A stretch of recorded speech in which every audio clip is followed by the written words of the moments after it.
เมื่อสุงค้าเมื่อสุงค้าพี่น้องเข้ากูก็ค่ะเนาะจีสุพระเป็นสาวคาเลยมาพบทุกกันคืนที่เนอออนไลน์ที่เนอซูมเสร็จเลยอะไรมาสุดต้องซ้อมกันยองยอจีสุพระเป็นสาวซ้อมกันมาลีเพนเอานุกปะโตเจ้าพระซ้อมกันจีสุเสาวอย่างนั้นได้ครับเมื่อไหร่ใจผมปอลีเนาะใจก็นักไว้มันบ่ซื้อก็หวังไหนเลยยินข่าวเนาะเลยยินข่าวลูกตีลาชิวเนาะเสียตัวโจอาปูเนาะเสียตัวโจอาปูเลยย่าหมักหลงนะที่ลาชิวเสร็จเลยเลยสิ่งกว่าในก็เลยยินมาค่ะบอกว่าในก็เป็นตั้งอันเสริมดีค่ะเนาะอ่าเมื่อในอันเขาขาดที่เลยรีพินนั่นก็เป็นรองอันว่าเนาะนุกบัดเสาพรามีไว้จึงหือผู้เอาขาดที่เลยสอนเอาถ่อมยินนำกาที่เลยเอาอินเขายังลองอันว่าลองตั้งอันหลอดปุ่นในพระเป็นเจ้าลองตั้งอันหลอดปุ่นอันหลอดอันปุ่นป้อมหลอดไรนี้ก็สัมติที่ถือปุ่นเท่าขาแต่ยามทุบยามยาเนาะยามหันยามปีนดังอันไม่เจอขี่เจอตุกขาสังเลตังเจ็บตังเสียบโยกะตังไข่ตังปีนอันนั้นเลี่ยมงามเนาะอันไม่อันขี่สุกสักอุ่นอินโมเมตังลูตังซุมมีน้ำหนัก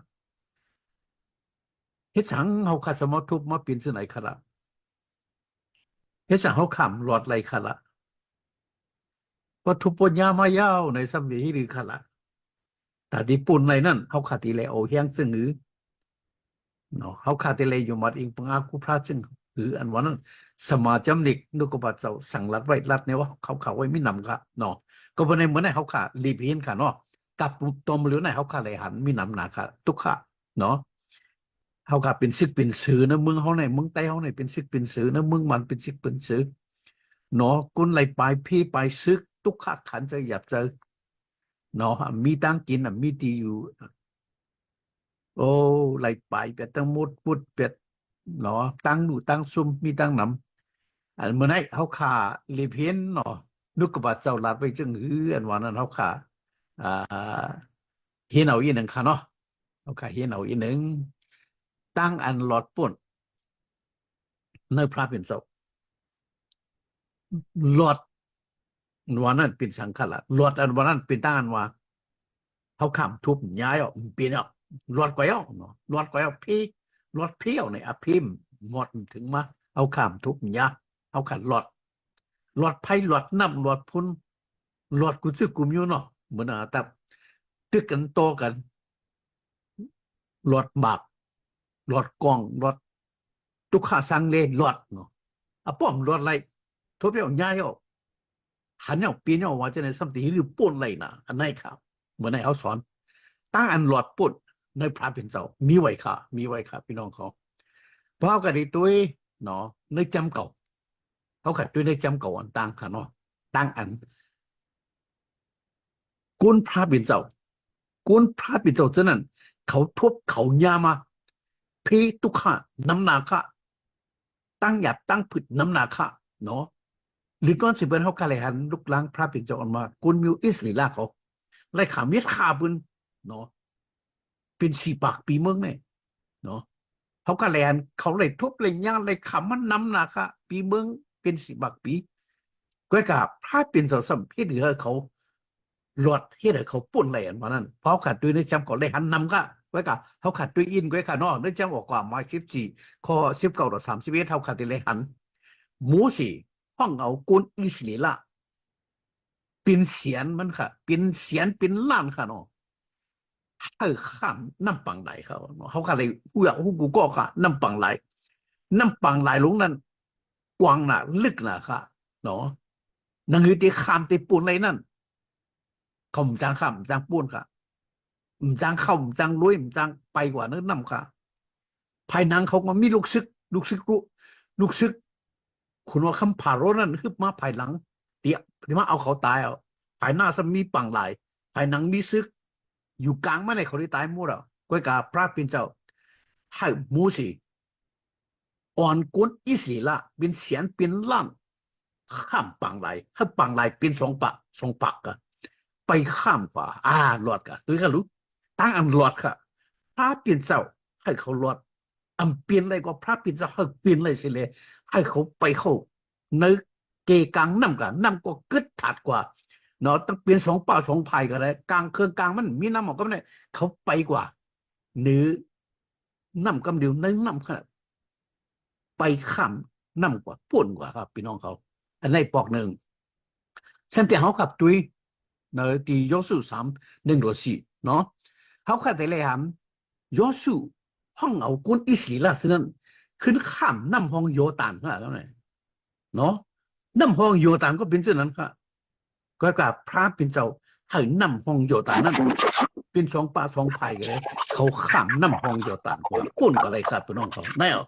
พระเป็นเจ้าขึงปองให้เขาหลอดให้เขาป่นกับอะไรค่ะซ้ำแท้งในเจ้ามนากติตานยีล่าหมายฮกเขาขัดที่แขนลองตานยีล่าหลอดออกขุมสังสีเขาขับกูก็ตุกไว้ในขุมสังสีก้อยกาสังสีกับมันกินมันค่ะมันอสักลิบค่ะเป็นสมัยอยู่ในขุมสังสีใช่ได้ก็ขังสังสีกับคุบมันพระเป็นเจ้าเกศเศษช็อตเอามันเนี่ยมันหลอดออกในขุมสังสีมาเขาขะไรกันครับสำเตียงได้ตันยีล่า3 ว่าเขาขาดด้วยนะ3นั้นเขาขาดยันหมาย3นั้น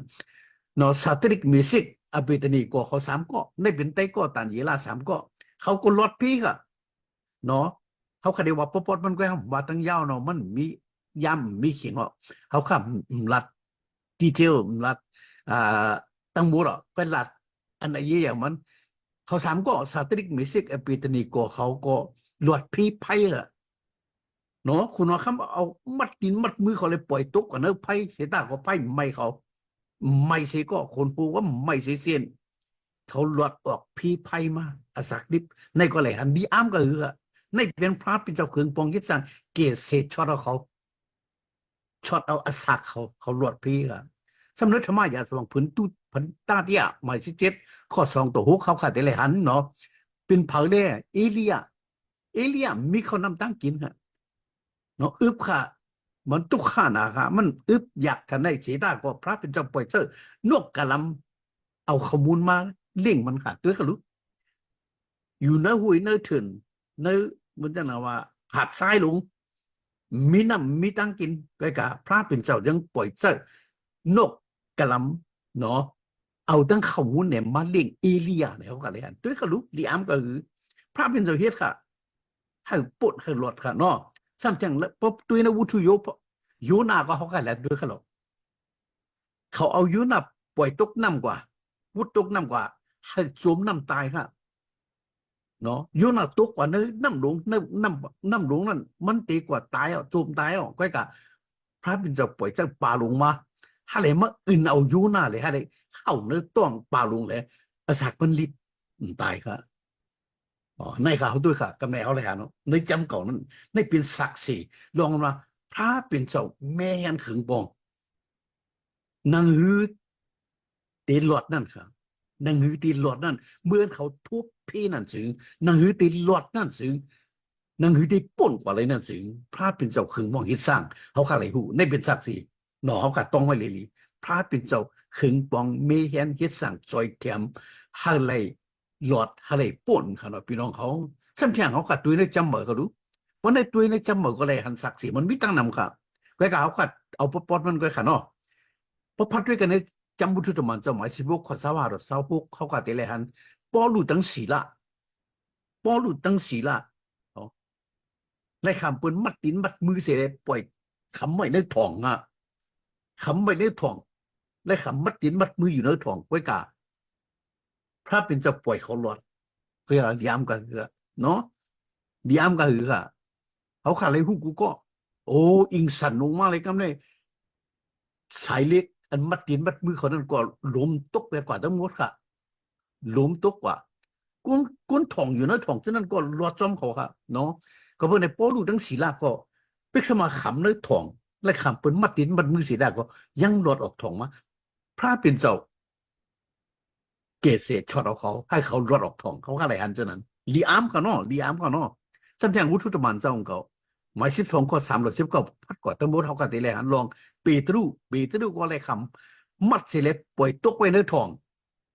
ก้อยกับเขาก็เลยหันพระเป็นเจ้าปล่อยจะตะมันกับเขามันส่งมาให้เลยมาปล่อยปีตรูรอดออกท้องรู้ปีตรูก็เล็ดออกรอดออกท้องพระเป็นเจ้าเฮ็ดขาพระเป็นเจ้าเฮ็ดขาเขาก็เลยหันพอพระที่ก็เลยจำต้องมากู้หมาย435-41ก็เลยหันล้มแดงลงเป่ามาแห้งอย่างน่ะเนาะล้มแดงเป่ามาแห้งเลยนะเนื้อปังหลายนั่นคือสั่งคือเขาอันเขาขี่คือแต่เป๊ะเจ้าเสียนั่นตั้งเจ้าอีสู้ขี่กว่าคือเขาอันอยู่นั้นน้ำปังหลายนั่นเนาะก็ปื้ล้มแดงลงเป่าเลยแรงน้ำปึ๊ดน้ำขึ้นมาสูงน่ะแห้งน่ะเขาได้โจมตีตายหมู่เราก้อยกาเจ้าอีสู้ปันอมิ่งให้ล้มแรงนั่นถัดยีนกว่ากำเนิดนี่ถัดยีนกว่ากำเนิดพี่น้องเขาเพราะเขากัดด้วยลองตั้งเส้นในเขาหาอะไรอันซึ่งพระเป็นเจ้าจอยเถียมกุนมันเจ้าเจ้าอีสู้กว่าจอยเถียมตะเบมันเจ้าเขาขาดอะไรอันก็ไม่เขาขาดเส้นในเขาขาดเส้นในเป็นกุนอยู่มาเดียวเป็นครียนะเป็นตะเบเจ้าอีสู้เขาขาดก็ตีเลยคำตั้งอันพระเป็นเจ้าจอยเถียมอยู่ค่ะเนาะพิกสมาค่ะทุบมาญามาเปลี่ยนมาสิทธิ์เขาค่ะดีกูละเนาะทุกข้าน่ะคันใจอยากเจอหาเสียดก็ถ้าเป็นเจ้าตีขึงปองเมฆนให้เขาค่ะหลอดอะไรอยู่หลอดก็เพราะว่าถ้าเป็นเจ้าช่วยแถมนี้ให้เขาค่ะป่นอะไรค่ะเนาะป่นอะไรค่ะตั้งอยากตั้งปุตทุกข้อตั้งเรียนซะหน่อยป่นอะไรในพระเป็นเจ้าค่ะพี่น้องเขาข่าวกันวุ่นด้วยค่ะเฮ็ดสั่งแล้วค่ะเลยทุบพี่เฮ็ดสั่งเขาค่ะเลยทุบพี่บางก็ดีว่ามันก็เขาขยำเยอะเนาะตัวเหลียวเนี่ยเนาะเสี่ยวตะลามันก็เสี่ยวตะลาเสี่ยวมามันก็ย้ำว่าโอ้ปัจจุบันกุนอยู่มาเดียวปัจจุบันเครียดเนาะปัจจุบันตะเปเจ้าอยากว่าในซึ่งสุดเดมิตุขาสังเลสังสุดเดมิตั้งอย่าตั้งผุดสังเนาะสุดเดมทุบพีสังสุดเดมิจ้าขาตั้งใครตั้งเป็นสังสุดเดยักษ์ผานสุดเดมีเงินสุดเดเป็นสติสุดเดข้าอ่องขายมันสุดเดอยู่ดีกินหวานสุดขึ้นอย่างมาสูงกูโก้สุดเขี้ยงกูโก้มันก็ว่าจะไหนพอปันปืนต่างก็ว่าจะไหนจงเตะขาเพราะว่าเขาขายยืมมัดเจ้าหญิงเสื้อเป็นแต่เป็นลูกหลานเจ้าหญิงเสื้อวันไหนทุบเพียวเขาขายที่เป็นสังเว่าเป็นตั้งใครตั้งเป็นสังว่าตั้งอยากตั้งผุดมีสังว่าด้วยค่ะพี่น้องครับแต่มันเจ้า12ป้าก็เลยเป็นสเตมมิสิก็เนาะกำในเขาขายก็ยำในนี้เนาะตัวเหลือเนี่ยมือปุ่นมา3 ปีไปน่ะนะมือโควิดน่ะนะโอ้ที่เมืองเคียงเขาเนี่ยเมืองเคียงเขาเสียเขาตลาดเสียอุปเจอตรงเมืองเคียงเขาเนี่ยเป็นโควิดตายกว่า50 ไปเป็นโควิดตาย50 ไปเสียอุปเจอเจ้าเสียเขาตลาดนี่สังละถ้าเป็นโควิดตายอะที่ว่าถึงขนาดเพราะว่าคุณอยู่มาตะเปเจ้าเย้าเป็นสังเย้ายกกาก็มันจับเย้าวันนั้นที่สังก็สมตายนะตัวมึงเลยนะเขาใครเงี้ยเนาะเสียอุปเจ้าเสียต่อเจ้าอาปูทีละเชียวตื่นยามหมักหลวงมาแตกเสล็ดมันก็รู้ว่าซุ่มกว่าสิ่งไว้เย้าค่ะหมูว่าไปซึ่งไว้ค่ะเฮ็ดสังถ้าเป็นมาเส้นไหนค่ะนะเฮ็ดสังเขาขาดทุบพีค่ะละพระเป็นเจ้าหมูว่าไว้เพราะสูอยู่มัดอีกเบิ่งเขาสูเต็มทุบพีมันจะว่าก้อยกามันจะว่าจังหือเนาะมันจะว่าเป็กซ้ำมือทุบมือยาสิก็มันจะมีอยู่จอมเขามันจะได้จอยแถมเขามันจะได้เกสิจอเรามันจะได้แม่เห็นเสียตังเขาขาดหลอดไหลออกไหลป่นไหลอันวันนั้นค่ะเขาขาดมีกติเสสารจะไหนครับพี่น้องของพี่หลวงอันตุกมาเดียวขาดปีนมาเดียวขาดไหนมี2 นิ้วครับนิ้วหนึ่งปีนพี่อันลูกตีพระเป็นสงมาพระเป็นเจ้าปันมาค่ะพี่เขียนตั้งหยาบตั้งเปิดตุกขาสร้างเลยเนาะตั้งหยาบซื้อไหนอันปีนมาเนี่ยมีลูกตีพระเป็นเจ้ามาเนี่ยเขาขเลยหันค่ะก็เพื่อสั่งด้วยขเลยเพราะเขาขาดเดียด้วยวุฒิโยนะอันนั้นค่ะหลาดกว่าเยาวุฒิโยนะวุฒิโยนะเลยเฮ็ดสั่งค่ะละมือมันขี่เฮือสร้างผู้นั่นมือมันขี่เฮือสร้างผู้ที่ปลายกว่าต่างดีนั่นนะพระเป็นจะปล่อยล้มแดงลงปัดมาค่ะล้มแดงลงปัดไปยังอย่างน่ะปัดมาตัวถึงว่าฉันบอกเฮือสร้างพ่อนั่นตีขอมตีปิ่นตีโจมตีตายมู่เรานั่น ล้มเลี้ยงลุงอันมาเป่าคือสังภูอันยูน่าขี่กว่านั้นเป็นล้มเลี้ยงพระเป็นศพป่วยมากค่ะนึกจำดีละด้วยเด็กก็หรอพี่ล้มเลี้ยงลุงเลยเป็นพี่พระเป็นศพป่วยเจ้ามาป่วยเจ้ามามีสังกบสังอ่าถ้าเป็นศพป่วยเจ้ามาตาแต่เลยสั่งสอนสูงมายูน่าอันใดครับพี่น้องเขาขาดรู้ขาดละสัมเทียงโนดตุกข้าหลงพี่หลงมีอะไรอันริมงามจะได้ก่อนลูกตีผีให้จ่าตันมานัดมาก็มีกับเนาะอีสังละลูกตีผีให้จ่าตันมานัดมาบอกขัดด้วยในจำเด็กวุทุโยภาวุทุโยภาเขาขัดตีเลยหันพี่อันโยภาเลยคำตุกข้าสังเลตั้งหยาบตั้งผืนอันโยภาเลยคำนั้นลูกกระดีพี่ให้จ่าตันมานัดมานะอันในข่าวอะไรฮูลิลีกันเนาะ เพมีสองชื่อสองมิวหนึ่งลูกตีพระเป็นสองมามิวหนึ่งซ้ำลูกตีศาสนาลอดมาเพอันลูกตีพระเป็นสองมานั่นตาที่สั่งสอนสูงมาเขาอมกาตาที่ให้ตั้งอยู่มาแล้วค่ะยังใหญ่มาเพอันลูกตีศาสนามานั่นมานั่นซ้ำดีตั้งอันจุ่มซ้ำยากเขาให้เขาขาดตุกซุ่มลู่เหลียวให้เขาตายค่ะอันไหนค่ะในเอาขาหลวงปู่ค่ะเพราะขับพัดด้วยกันในดีกว่าตาที่หมอสีผลตุเดียหมาย3 ข้อ 12เขาขาดอะไรกัน เขาเสื่อนมีอลูไข่มวลเปี่ยวในวัดพระจอมหนังตราเสาเยซูคริสต์กามีตั้งสิ่งตั้งลงเสื้อนั่นตักไหลขำตั้งอันนิกจากเยนซีโอว้าพี่น้องเขาขอกรเนี่ยขอกรเนี่ยค่ะรัดไว้เลี้ยงค่ะเขาเสื่อนมวลเปี่ยวในวัดพระเป็นเจ้าเหมือนจะนะเขาค่ะโอ้มวลเปี่ยวในวัดพระเป็นเจ้าเขาค่ะจมน่ะซื้อน่ะแล้วเจ้าเยซูคริสต์เขาค่ะมวลน่ะซื้อเปี่ยวน่ะแล้วเจ้าพระเลยเขาค่ะจะได้ว่า ตีไล่ขามตั้งอันนิกจากเงียนซีเขาด้วยกันหรือเพราะว่าตีมันเนาะดีกูค่ะเขาใครตีไล่ทุบตีไล่ยาตั้งอันนิกจากเงียนซีมีกุศลกุมิวค่ะเนาะโอ้น้ำหนักพอดีพัดด้วยในปืนทำไม history จะไหนเอาคะแนนแต่เป้เจ้าอิสุก้นเหตุการณ์ศาสนาไล่ขามปืนนิกจากเงียนซีน้ำก็คือไล่คำเอาใต้น้ำก็หืนมาเขาก็ตีเลยหันค่ะในการรัดไว้แรงๆครับพี่น้องเขาสัมเจง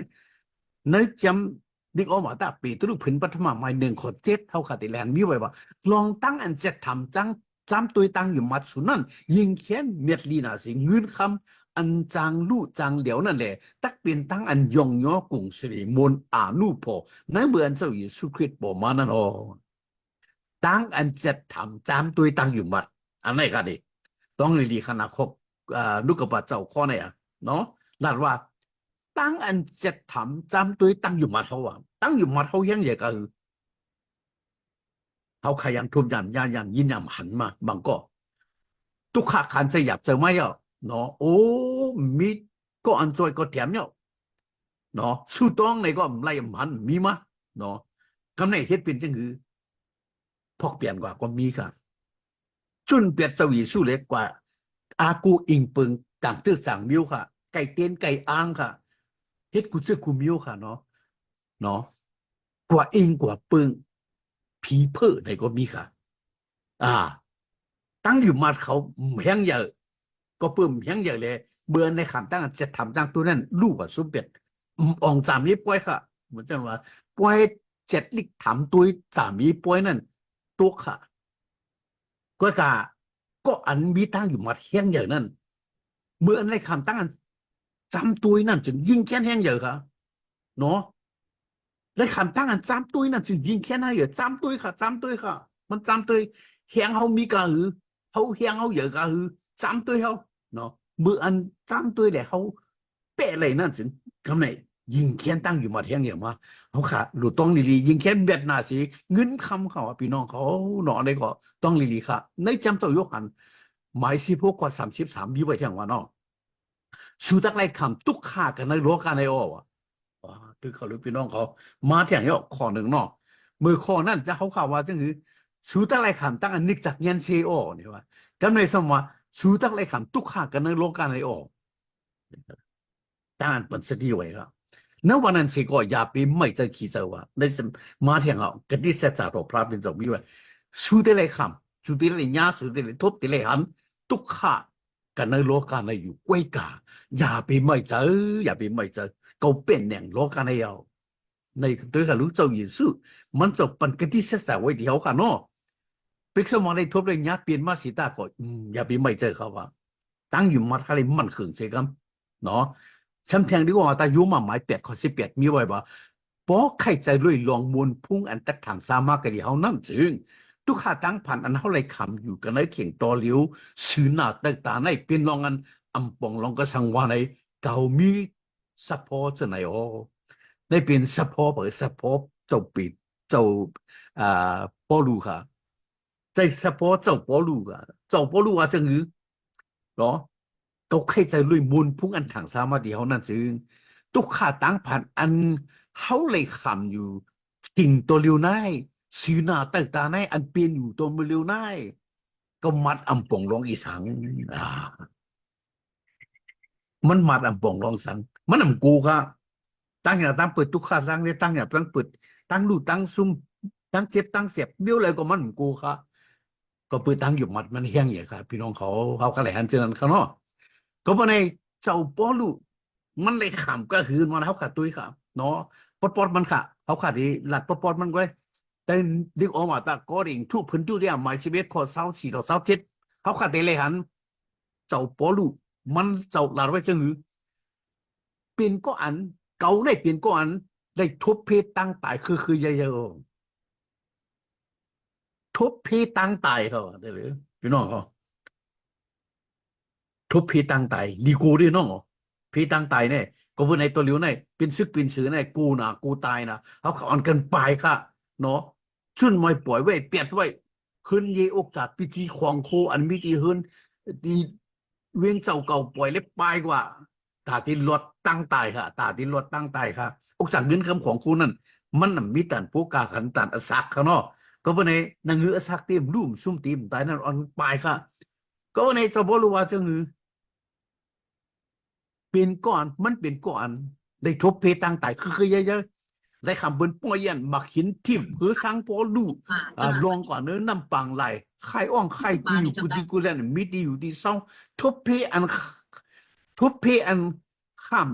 น้ำห้องน้ำเพอันจูนยาจูนตึกเขาว่าด้วยหรือเพอันชื่อคือตัวเจ้าเขาเฮ็ดเขาว่าเพอันคนต่างชื่อต่างคือเฮ็ดเพอันทบกันในวันกันในวิ่งเพอันทบกันในเถินกันในคือเพปังไหลเพปีน้องอันจัดมันเจ้านั่นอยังไหลรับไหลนอนไหลอึบตั้งกินตั้งครบไหลอยากน้ำกัดอันมีตั้งกัดตั้งหนาวมีคู่มีเลงซึ่งนั่นอด้วยเขารู้เจ้าพ่อรู้เลยครับก็คือข้าต่างเจ้าพ่อรู้ขำจะไหนได้มีดีว่าเขาขำไรขำจะไหนกันเนาะดีไรขำอีนี่เราได้พอดีแตกนึงกันนั่งเจ้าพ่อรู้เดเจ้าพ่อรู้ในขำโทนเนาะเจ้าพ่อรู้ในขำโทนเนาะก็จะตั้งอยู่มาเจ้าพ่อรู้ในมันยอมทีเนาะยอมค่ะปิ๊กสมอเลยขำ ตั้งอย่าตั้งเป็นตุกข้าสร้างเล่ดีกูหลีทันได้พี่ตั้งตายลงคือเยอะๆสิตาก็ตั้งอยู่มันยิงเขียนแหงอย่างมาติติ๊กเนี่ยข้อแรกก็เบอร์เจ้าพ่อรู้เลยศาสนาเจ้าเยซูเพกกว้างกว่าตั้งกำพร้าพี่น้องเขาในเขาขาดที่เอาอินเอาแหงแต่ไหนเขาเนาะแล้วในเขาขาดที่เลยเอาอินเอาแหงซึ่งคือเขาละเขาขาดที่เลยเอาอินเอาแหงซึ่งเขาขาดเลยถ่อมเลยยินมาเลยหันมาลองกุนพระเป็นเจ้าเกศชรเขาจึง เลยหันมาตำมานเจ้าเช่นนั้นพระเป็นเจ้ามีอยู่ด้วยกันนั้นเขาจึงเนาะซ้ำในหันมาลองตั้งอันปืนคำศักดิ์สิพี่น้องเขาขัดก็ได้มีอยู่ตั้งคำศักดิ์สิพระเป็นเจ้าเขตเศษชวเราเขาขับมาจึงเงินมานั้นข้าถังเขาขับมีกูโก้กันเนาะเขาขับมีกูโก้ยามทุบยามยามาอยู่พระเป็นเจ้าช่วยแถมมาจึงพระเป็นเจ้าเกษตรชวเราเขาขับมาจึงเขาขับตามได้มีอยู่ศักดิ์สิเนาะต่างบอกมาเพราะว่าพี่น้องเขามีในกว่าคำศักดิ์สิเขาแล้วเนาะ อันไหนเขาขาดที่เลยเอาอินเอาเฮียงติดใต้กัวเขาติดก้นอยู่มันหนังกันเนาะเขาขาดที่เอาเฮียงอันเขาขาดที่ทำอะไรเงี้ยมาฉะนั้นนึกจำดีกว่าว่าตายุ่งมาใหม่12 กว่า 12ใกล้คัดเดชจอมรูพระปิ่นเจ้าตาในตั้งอันมุงถามมองทานนั่นซื้อเปียวตาในตุขาตั้งผันนั่น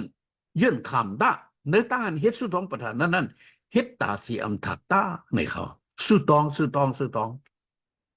เขาขาดที่เลยย้อนตึงติพระปิ่นเจ้า เขาขาดที่เลยรัดเนี่ยพระเป็นเจ้าตั้งอย่าตั้งเปิดทุกข้อสังเลยตั้งกูตั้งเหี่ยวค่ะ เอาขาดแต่เลยลัดในพระพี่น้องสุต้องตาเสียมถัดเขาว่าเนาะในตุกขาตั้งคือฐานนั้นตั้งอย่าตั้งผืนนั้นเขาขาเลยคำอยู่ในยื่นคำว่ะยื่นคำเอาขาดแต่เลยยื่นคำมิจะยื่นคำเลยเอาเฮงเอาอินเอาเฮียงเสร็จเลยย้อนตั้งใจตั้งเทียมก็ดีพระพินเจ้าครับพี่น้องเขากำเนิดเขาขาดแต่เลยตั้มใจซึ่งมานั่นเนาะที่สุดมันเขาขาดแต่เลยตั้มใจดื้อเขาขาดแต่เลยตั้มใจในกระดิ่ตัวเมียพระพินเจ้าเขาขาดเลยทองนั้นเงี้ยมากกระดิ่ตัวเมียพระพินเจ้ามีไว้เดียวขามีไว้จึงเหมือนเขากัดทุบมาตั้งหยาบตั้งฝึกทุกข้อสร้างเนี่ยตั้งกูตั้งอีตั้งใหม่ตั้งขีตั้งเจ็บตั้งเสียบตั้งอันดีกูดีหีจะไหนตั้งอันเป็นมาจะไหนเขาขาดแต่เลยเอาเอ็นเอายังซื้อดีแต่เลยเห็นอยู่เลยตั้งใจอะไรขลาลิกออกมาตาหีบเลยหมายเสียบขอเศร้าสามตัวเศร้าสี่ฮับต้องเอาลงตั้งอันมุงท่ามองท่านั้นเสียวยังอ่ำไข่อ่ำปุดอ่ำสุดอ่ำย่อมเลยแต่อยู่ตาเฮาลองมันจำเจ้าอันไว้กันที่นั่นติมไว้ตั้งศึกษาอยู่โอขบผมเลยต้องรีเลยครับพี่น้องเขาเจ้าอันไว้กันที่นั่นเจ้าอันไว้กันที่นั่นถ้าเป็นเจ้าอันไว้กันที่นั่นติมไว้ตั้งศึกษาอันวันเขากับฮุกุโกะเนาะตีมันค่ะอำจากอันเพชรอันเหรียญอันหยอกกันด้วยค่ะเนาะเป็นเซตสาค่ะกะติค่ะก็ไม่ได้เขาค่ะเตยุ่มไรอิงบังอาโกไรเจ้าพระอันไว้กะติที่เขานั่นมันเจ้าเป็นพระอันมีเซตสาก็ไม่ได้เขาค่ะต้องดีๆค่ะถ้าเป็นเจ้าอันไว้กะติที่เขาค่ะนั้นมีเซตสาเรื่ององค์วัดเปตรูพื้นปฐมหมาย5 ข้อ 7สมีไว้ว่าเปืออันมันเจ้าดูตัวลุมลาสูอยู่เลยออนกันเอาลองตั้งอันไม่เจอกามีตั้งสิ่งตั้งหลงนั้นอัปปันติมันเจ้าตาออนกันมีสมาสติเลยต้องตื่นอยู่ตาพี่น้องเขาต้องลีค่ะเนาะออนกันเอาลองตั้งอันไม่เจอกามีตั้งสิ่งตั้งหลงนั้นอัปปันติมันเจ้าตาครับพี่น้องเดี๋ยวกันหรืออัปปันติมันเจ้าไว้ใครอ่ะเนาะต้องตั้งอย่าตั้งผืนเท้าค่ะตั้งไม่ตั้งเหี่ยวค่ะทุกขาสั่งแล้วค่ะตั้งกูตั้งเหี่ยวค่ะตาพัฒนาเสนตั้งมุนเนี่ยเขาขาแต่ไรเอาเฮียงกันนะหรือเอาอัปปันดิมันเจ้าค่ะอัปปันดิพระเป็นเจ้าค่ะพระเป็นเจ้าที่เอาตาหุ่นปุนพรค่ะมันสดที่คือมองแม่แห่นปันค่ะเนาะนางหือติดรถได้นั่นมันจะแม่เพื่อปันค่ะฮิตปันค่ะมันเจ้าปันไว้กะทิโตเมียเตียวค่ะเนาะเขาขาเลยอิงเบิงอากูเลยสักรีบกว่าค่ะพี่น้องเขาจำสลามหมายปักเศร้าเอ็ดข้อเจ็ดต่อเป็ดเอาค่ะยัดไว้จึงหือ ปันกที่ศึกษาไว้เดงหือพระเป็นเจ้าว่าถามว่าพระตักแห่กังลองตั้งอันลีกุเจกูเปิงเนาะลองตั้งอันอ่ำลีค่ะเนาะถามว่าพระตักแห่กังลองตั้งอันอ่ำลีกุเจกูเปิงเลยเปิดสักมืออยู่อ๋อขาดเวลาแทงเนาะพระเป็นเจ้าตักแห่กังลองตั้งอันอ่ำลีกุเจกูเปิงเลยเปิดสักมืออยู่อ๋อถามว่าพระตักเปิดตั้งอันมือออกอีกตั้งอันเมื่อเข้าเจอนั่นอยู่จ้าเจียมมือเร็วในกว่าตาเสียมทารอจ้าเจียมมือเร็วในกว่าตาเสียมทารอจำสลามมาหาเซฟคนเซฟห้าห้องเสียนหาถ้าเป็นเจ้าว่าห้องเสียนหาเก่าในมือวันอันพี่อันเตรฮอดถึงนั่นตาทอมแทงกันเนาะห้องเสียนห้องหาเก่าในมือวันอันพี่อันเตรฮอดถึงนั่นตาเก่าตักเกษตึกจันเอามาออกเลยเมื่อตักไล่ย่องย้อมุนพุงเก่าโอวานังไหนโอจะมานานอดีอิสายะหมาย43 ข้อ 2เมื่ออันเมื่อยังกว่าไปกว่าเมื่ออันเมื่อยางกว่าไปกว่าในน้ำนั่นเกาตักมีอยู่ด้วยกันนั่งเมื่อเลยเมื่ออันเมื่อยางกว่าไปกว่ากันนั้นน้ำหองน้ำแกตั้งหลายนั่นเกาตักเขาตักเนาะเขาตักอันไรทุ่มเมื่อหัวเมื่อเนาะพัดแข่งปกหนึ่งค่ะเนาะเมื่ออันเมื่อยางกว่ากันนั้นน้ำนั่น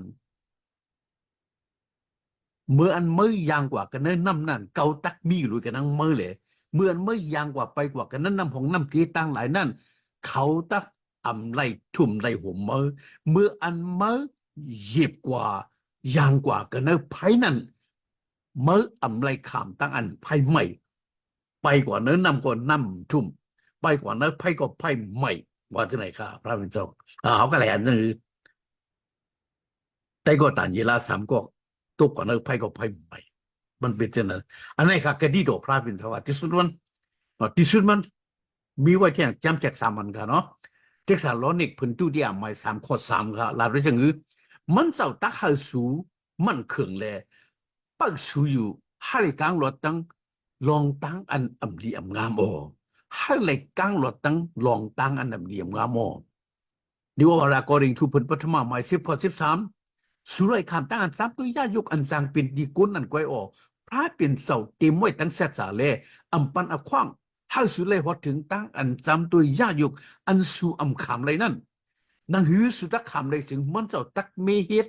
เส้นตั้งอันรอดออกกว่าไลในตั้งอัน3ตัวยายกนั่นโอเหมือนในคำตั้ง3ตัวยายกยากเขาค่ะเขาค่ะเลยทุบนั่นถึงว่ะอย่าไปไม่ใจเขาว่า ถ้าเป็นสองมันเจ้าติไม่เห็นไว้หนอมันเจ้าติไม่ได้เฮ็ดเส้นตั้งอันรอดออกกว่าไรนั่นปุ่นเขาขากูก็ the way out ลูกเมียวอย่าลัน